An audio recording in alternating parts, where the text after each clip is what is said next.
Sander Telve B1200 klassi esimene koht, kuidas tunded on? See on uskumatu.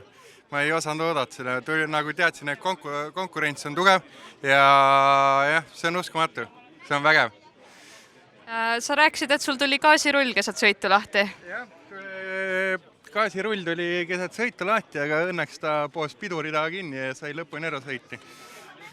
Aga kuidas sa ise oma sõnadega sõidu stardist finišini kokku võtaksid? See uskumatu. Mul oli nagu enam-vähem 10. ringi paiku juba tunned, et oled täiesti väsinud, et ei jaksa, aga lihtsalt alla ka ei anna ja siis lihtsalt jõuga surud lõpuni. Mitmes võistlus see nüüd oli sul? Selles klassis oli esimene, nii et ma see aasta hakkan B1200 sõitma. Ja kas sa oled varasemalt ka võistelnud? Jaa, ma hakkasin võistlema 2021 aasta suvel. Seega üsna uus tegija alles siis?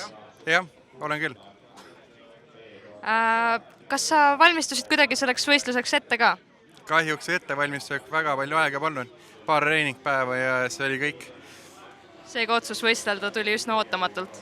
Jah, otsus oli isegi varem tehtud, aga kuna hetkel ajalise nappust, et pole võimalik trenni teha, siis mõtlesin, et sõidan lihtsalt lõbu pärast kaasa.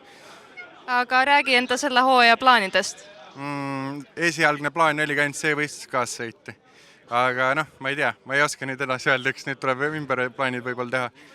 Seega võib-olla sütitas sind rohkem võistlema see võit nüüd?